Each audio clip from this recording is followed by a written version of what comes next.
Hello बच्चों, आइए इस प्रश्न को पढ़ते हैं।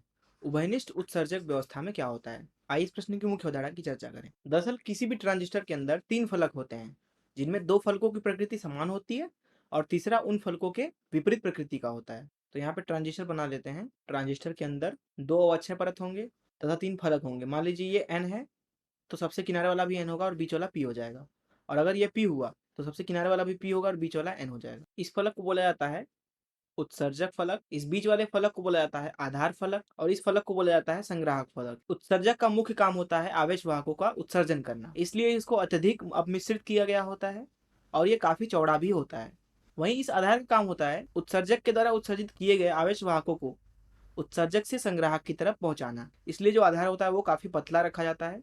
वही संग्राहक जो होता है वो आधार से तो ज्यादा चौड़ा होता है लेकिन उत्सर्जक से थोड़ा पतला ही होता है। अब जो ट्रांजिस्टर है उसमें दरअसल तीन पिन है, एक तो उत्सर्जक की तरफ से निकला है, एक आधार की तरफ से और एक संग्राहक की तरफ से। तो दरअसल इन तीन पिनों को दो बैटरियों के साथ जोड़ते हैं, जिनमें दो पिन तो होते हैं अग्र अभिनत में तथा दो पिन होते हैं पश्च अभिनत में। इस तरह की अभिनत व्यवस्था में हमें दरअसल प्रवर्धक परिपथ मिलता है, जिसके माध्यम से हम किसी भी सिग्नल का प्रवर्धन कर सकते हैं। अब दरअसल बैटरी के साथ जोड़ने की जो प्रक्रिया है उसमें कोई ना कोई पिन जो है वो दोनों तरफ उभयनिष्ठ हो जाता है। तो बात करें अगर हम उभयनिष्ठ उत्सर्जक प्रवर्धक परिपथ की, तो वो कुछ इस तरीके से दिखता है।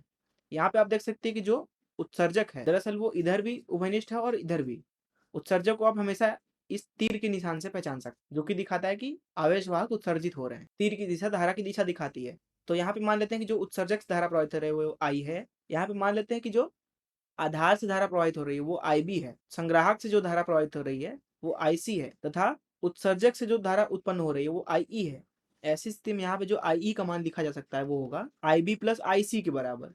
दरअसल ये जो सूत्र है ये दरअसल ट्रांजिस्टर के किसी भी विन्यास के लिए सत्य होता है। निवेशी विभव इधर से लगाया जाता है, उत्पाद विभव इधर से मिलता है। तो यहाँ पे अगर इस चीज को बनाना चाहें, मान लेते हैं कि जो उत्सर्जक धारा है अभी वो IE इधर है, ऐसी स्थिति में आधार धारा इधर हो जाएगा और संग्राहक धारा इधर हो जाएगा। अब दरअसल किसी भी ट्रांजिस्टर के लिए अगर हम धारा लाभ का मान लिखना चाहें, जिसे हम AI से दर्शा देते हैं, तो दरअसल धारा लाभ का मान होता है उत्पाद धारा अथवा निर्गत धारा बटे निवेशी धारा। इसी तरीके से अगर हम विभव लाभ का मान लिखना चाहें, जिसे AV से दर्शाया जाता है, तो वो लिखा जाता है उत्पाद विभव भागे निवेशी विभव। तो हमने यहाँ पे विभव लाभ को AV से दर्शा दिया है। तो AV का मान है उत्पाद विभव बटा निवेशी विभव और AI अर्थात धारा लाभ का मान है उत्पाद धारा बटे निवेशी धारा। तो अगर इस मुख्य धारा से हम इस प्रश्न को हल करें, तो यहाँ पे हमने बना रखा है उभयनिष्ठ उत्सर्जक की स्थिति। अब यहाँ पे जो V आउट है वो दरअसल उत्पाद विभव है और यहाँ पे जो V इन है वो दरअसल निवेशी विभव है। यहाँ पे IB जो है वो निवेशी धारा है तथा यहाँ पे IC जो है वो उत्पाद धारा है। इसलिए हम उभयनिष्ठ उत्सर्जक प्रवर्धक के लिए लिख सकते हैं धारा लाभ।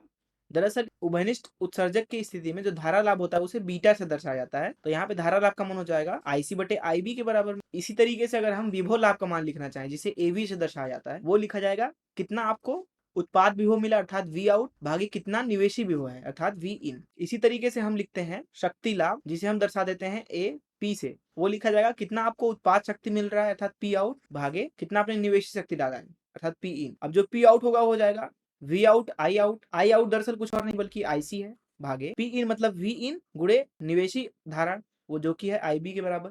ध्यान से देखें तो ये दरअसल कुछ और नहीं बल्कि AV गुणे बीटा के बराबर है। अर्थात अगर आप धारा लाभ तथा वोल्टेज लाभ इन दोनों का गुणा कर दें तो आपको शक्ति लाभ का मान मिल जाएगा और ये हो गया आपका धारा लाभ और ये हो गया विभव लाभ। तो इस तरीके से हमने उभयनिष्ठ उत्सर्जक के लिए धारा लाभ का मान लिखा, विभव लाभ अथवा वोल्टेज लाभ का मान लिखा तथा हमने शक्ति लाभ का भी मान देखा। तो इस तरीके से हमने इस प्रश्न को हल कर लिया। मैं आशा करता हूँ कि आपको इस प्रश्न का हल जरूर समझ में आया होगा। धन्यवाद।